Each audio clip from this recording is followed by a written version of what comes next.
대림절 둘째 주일 하나님 앞에 예배드리러 나온 여러분들을 주님의 이름으로 축복합니다. 오늘은 마태복음 2장 1절 2절 짧은 말씀을 가지고 여러분들과 하나님의 말씀을 함께 나누기를 원합니다. 이스라엘 역사를 좀 살펴보면은 가나안 땅, 지금으로 보면 팔레스타인 땅은 원래 유대인들의 땅이었습니다. 아브라함이 하나님께 받은 약속의 땅이고 또 여호수아를 통해서 성취되었고 또 다윗 왕조가 멸망하기 전까지는 지배한 하나님께서 약속하신 땅이었습니다. 하지만 이스라엘의 범죄로 인해서 하나님은 그들에게 징계를 가하셨고 그 땅을 그들에게서 빼앗으셨습니다. 역사적으로 BC 722년에 아수르가 들어와서 북이스라엘을 멸망시켰고 그리고 586년에는 남유다 또한 바벨론에 의해서 파괴되고 또 그곳에 있던 많은 사람들이 포로로 잡혀가고 성전은 회파되고 말았습니다. 유대인들은 바벨론으로 잡혀가서 그곳에서 흩어지며 살게 되었는데 이들을 우리는 유대 디아스포라 공동체라고 말합니다. 유대인들은 그들이 유배되어 간 그 바벨론 땅에서 뿌리를 내려 살았습니다. 그들은 그곳에서 회당을 짓고 율법을 가르치고 하나님을 경배했습니다.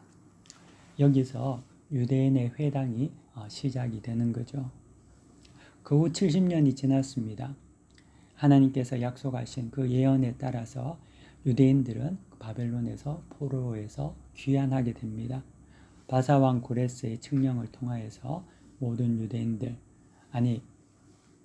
고레스의 칙령을 따라서 오기를 원했던 유대인들이 3차에 걸쳐서 고향 땅 이스라엘로 다시 귀환하게 된 거죠. 하지만 70년이란 세월은 그렇게 짧은 세월은 아닙니다. 우리가 한평생을 살면 한 70년, 요즘은 100세 시대라고 하지만 70년 정도를 살면은 일반적으로 많이 산 거 아닙니까? 70년 동안 다른 땅에서 외국의 땅에서 살았다. 그러면 한 3세대가 그곳에서 살게 될 텐데 그렇게 되면은 언어도 잊게 되고 또 그곳에서 정착하다 보면 그곳의 문화와 또 그곳의 삶을 완전히 뿌리 내리다 보면은 다시 이제 다른 곳으로 온다는 것은 쉽지가 않다는 거죠. 원래 이제 자기의 고국이라 하더라도 돌아오기가 힘든 거죠.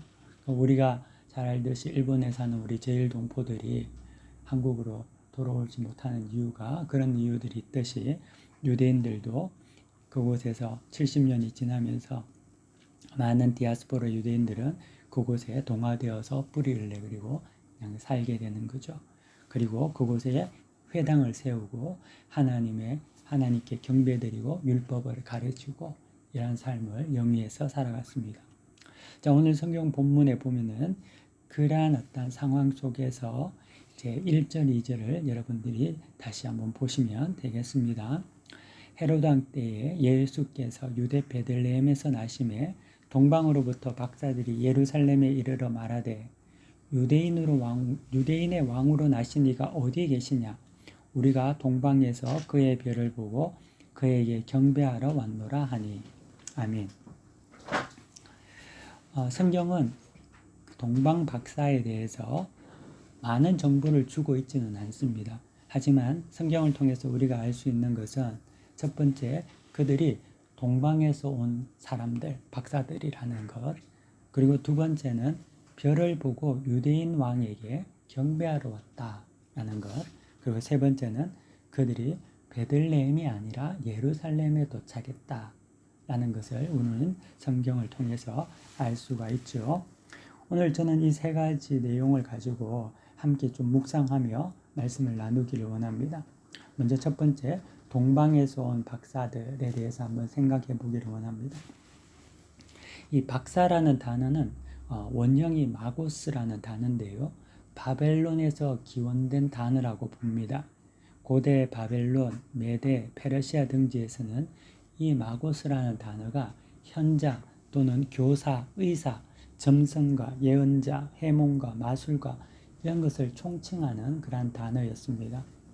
별을 보고 왔다는 박사들의 말을 통해서 추측해 보건대 아마 그들은 점성가였을 거다. 현인들이었을 거다라고 우리가 볼 수가 있죠. 당시에도 이 바벨론 이런 페르시아 지역에는 천문학이 많이 발달해 있었다고 합니다. 그래서 별자리를 연구해서 미래를 예측하거나 시대를 분별하는 그런 어떤 사람들이 있었다는 거죠. 이제 바벨론이라고 하면은 예루살렘에서 보기에는 동쪽에 있는 곳입니다. 그래서 동방 지역이었다는 거죠. 이 별을 연구하던 이 현자들이 왜 갑자기 이 서쪽에 위치한 예루살렘까지 오게 되었을까요? 그것은 디아스포라 회당에서 전한 구약의 메시지, 예언 때문에 그렇습니다. 제가 이미 말씀드렸던 것 같이 유대의 역사를 보면은 유대인들은 이스라엘이 멸망할 때 바벨론으로 포로로 잡혀가서 그곳에서 뿌리를 내리고 살았습니다. 또 그곳에서 회당을 설립하고 성경을 가르쳤고 또 구약 성경을 통해서 예언된 장차 메시아를 그들은 고대하고 있었다는 거죠. 그리고 그 회당에서 메시아를 가르치고 또 메시아에 대한 소망을 가지고 있었다는 거죠. 이 메시아 예언은 그 바벨론 일대에 전해졌을 게 분명합니다. 회당을 통하여서 그 말을 들은 사람들이 이 메시아를 접하게 되고 이 메시아 예언을 접하게 되고 알게 된 거죠. 자, 그렇게 본다면은 이 박사들은 사실 현자들이고 천문학자들이든지 그런 어떤 현자들일 뿐만 아니라 그 메시아 예언을 듣고 믿었던 사람들이기 때문에 신자들이었다는 거죠. 그러던 중 어느 날 밤하늘에서 별을 발견하게 됩니다. 근데 그 별이 보기에 굉장히 범상치 않은 그러한 별인 것을 알게 되죠. 그러면서 그 별을 통하여서 그들은 이가 구약 성경에서 말하고 있는 메시아에 대한 예언임을 그들은 확신하게 되고 예루살렘까지 오게 되는 결심을 하게 된 것입니다. 동방박사의 어떤 출발점은 잘 알 수가 없죠. 성경은 우리에게 그러한 정보를 주지 않습니다. 단지 동방의 박사들, 동방에서 온 박사라고 이제 말하죠. 근데 이제 바벨론 일대라고 치면은 지금 이 바벨론이면 이라크, 이란 이런 지역일 텐데 뭐 예를 들면 테헤란에서 예루살렘까지 거리를 이제 한번 재어 보면은 한 2,000km 정도 됩니다. 그러면은 그 당시 2000년 전에 뭐 교통수단을 고려해 볼 때 뭐 단순간에 올 수 있는 거리는 전혀 아니었겠죠. 적어도 한 달은 좋게 걸렸지 않았을까 하는 그런 어떤 생각이 듭니다. 그런 어떤 거리를 동방에서 온 박사들이 예루살렘을 따라 별을 보고 찾아왔다는 거죠. 그래서 성경에서는 동방으로부터 박사들이 예루살렘의 이름이라고 증거하고 있죠. 그래서 이 짧은 이 성경의 텍스트 안에 굉장히 많은 의미가 있습니다.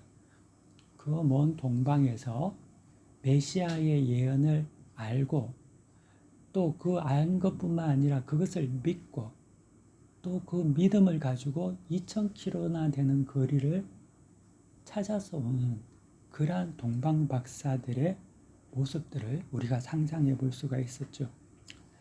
그래서 그들은 이미 성경의 약속에 대한 믿음이 있었다는 것을 우리가 알 수 있고 또 그들은 그 믿음이 있을 뿐만 아니라 그 믿음을 실천하는 자들이었다. 그들은 메시아를 만나기를 소망하고 찾아왔다는 그러한 사람들이었다는 거죠. 한낱 그들은 이교도들이었습니다. 그들은 유대인은 아니었죠.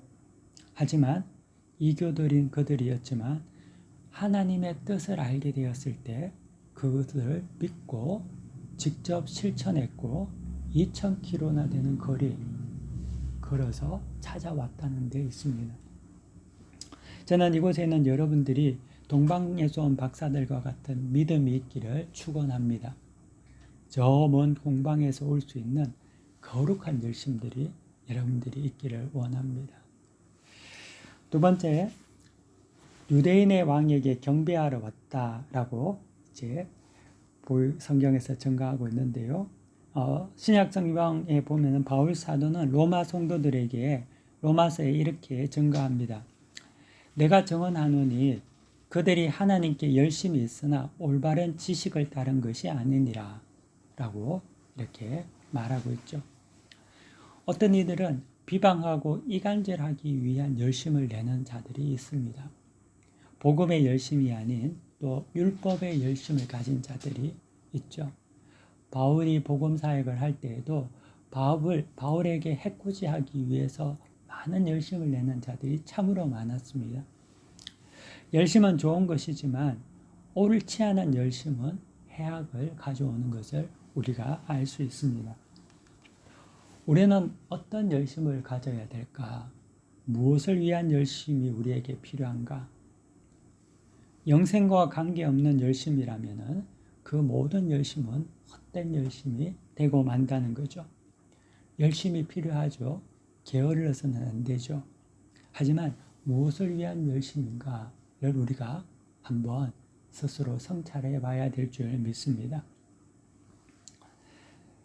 성경에는 동방 박사는 유대인의 왕으로 나신 이를 보고 그에게 경배하러 왔노라 라고 합니다.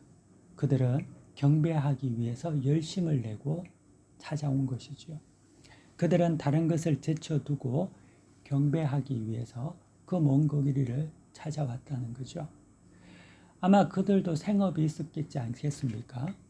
또 그들도 자녀가 있고 또 가족이 있었을 겁니다. 또한 그들도 자기가 있는 처소를 오랫동안 비울 수 없는 그런 상황이 있지 않았을까요?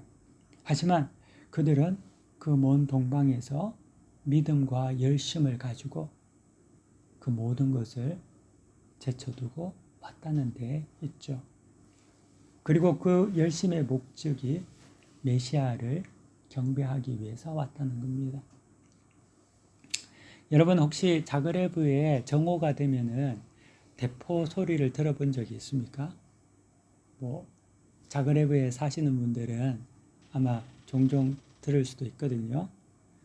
그런데 세상이 좀 시끄럽고 다시 말하면 시내가 요란하고 또 시끄러우면 거리가 총포 소리가 울린다 하더라도 잘 들을 수가 없습니다.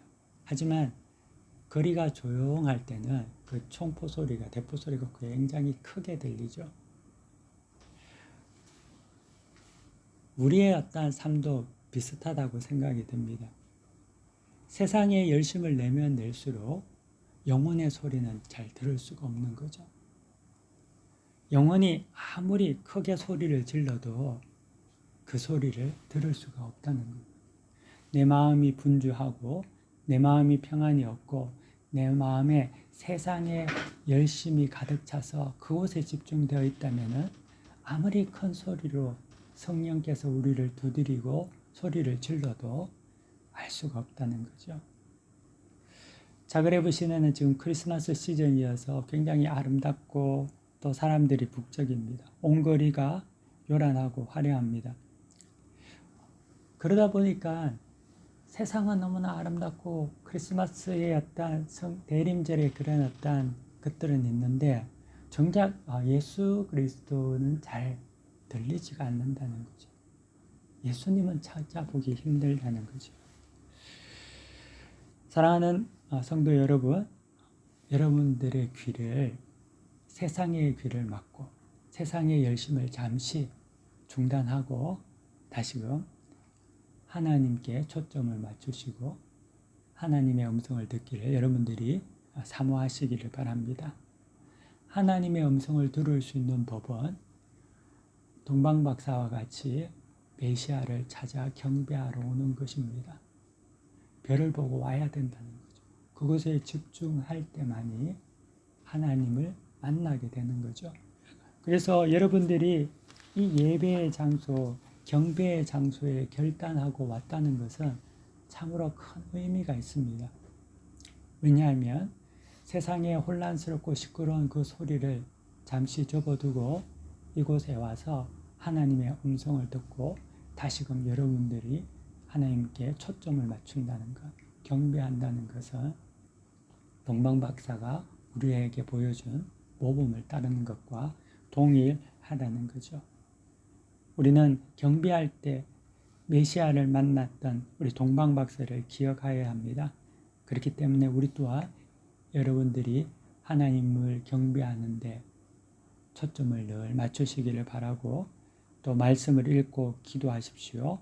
그러면은 그 열심을 통하여서 영원한 생명을 소유하게 되고 하나님을 만나게 되는 거죠. 사람은 2번 태어나면 영원히 살고 1번 태어나면 영원히 죽습니다. 그래서 여러분들은 2번 태어나야 되는 거죠. 한 번은 이 땅의 육신의 태어남이지만 2번째 거듭남을 갖지 못한다면 성령 안에서 다시 태어나지 않으면 영원히 죽게 되고 한 번 태어나는 육신은 영원히 죽을 수밖에 없다는 거죠. 그리고 세 번째로는 베들레헴이 아닌 예루살렘으로 동방박사는 왔습니다. 박사들이 메시아를 찾아왔지만 그들은 탄생의 장소가 예루살렘이라고 생각했습니다. 성경은 분명하게 예수께서 유대 베들레헴에 나심에 라고 정확하게 이야기를 하죠. 하지만 동방으로부터 온 박사들은 예루살렘에 이르러 반대였다. 길이 잘못된 것을 성경에서 정보를 주고 있죠. 분명 예수께서 유대 베들레헴에 나심에라고 하는데 박사들은 왜 베들레헴이 아닌 예루살렘으로 갔을까요? 그것은 예루살렘이 왕궁에 있는 곳이었기 때문이었습니다. 박사들은 왕은 왕궁에서 태어난다고 생각했습니다. 메시아는 화려한 예루살렘, 그곳에서 당연하게 태어날 것이라는 선입견을 가지고 있었죠. 하지만 유대인의 왕으로 오신 메시아 예수 그리스도께서는 예루살렘 성전이 아니라 베들레헴 말구유에서 태어났다는 거죠. 예루살렘 왕궁이 아니라 베들레헴 말구유에서 태어나셨다는 거죠. 여러분 한번 상상해 보십시오. 그들이 예루살렘에서 나와서 베들레헴 말구유에서 아기 예수님을 만났을 때 그들은 메시아를 찾아왔는데 굉장히 보잘것없고 초라한 곳에서 메시아가 태어난 것을 보면서 어떤 생각을 했을까요? 그들은 그 아기 예수를 보면서 메시아가 장차 어떤 분인지를 알게 되었다는 겁니다. 유대인의 왕은 헤롯과 같은 세상의 통치자가 아니라 겸손하고 나아자심의 왕임을 그 동방박사는 이해하고 깨닫게 되었다는 거죠. 동방박사는 잠시 선입견으로 곁길로 빠졌지만 곧바로 길을 돌아오게 될 수 있었다는 겁니다. 주님은 베들레헴에서 태어나셨습니다. 우리가 배우는 말씀 빌립보서 2장 6절에 그는 근본 하나님의 본체시나 하나님과 동등됨을 취할 것으로 여기지 아니하시고, 그렇죠? 오히려 자기를 비워 종의 형체를 입으셨다고 성경은 증거하고 있습니다. 메시아는 높은 곳에 계신 것이 아니라 낮은 곳에 계십니다. 성도는 높은 곳을 위해서 싸우는 자들이 아니라 그리고 그곳에 요란한 세상에 들어가서 하나님의 음성을 잊어버리는 자들이 아니라 아무도 가지 않는 조용한 섬김의 자리로 돌아가는 자들이 성도의 모습이라는 겁니다. 동방박사는 말구유에 있는 아기 예수를 만나면서 그것을 깨닫고 갔을 것이 분명합니다. 그리고 그걸 통하여서 또 그들의 삶이 현자에서 이제는 진정한 겸손한 삶을 살아갔을 거라고 생각해 봅니다. 오늘 성경 말씀을 통하여서 여러분들이 말씀 속에서 여러분들에게 하나님께 주시는 음성이 있다면 한번 다시금 묵상하고 기도하는 시간을 다 갖기를 원합니다. 이 시간 우리 함께 잠시 눈을 감고 하나님께서 나에게 주신 말씀을 되새기며 기도하는 시간을 갖도록 하겠습니다. 함께 기도하겠습니다.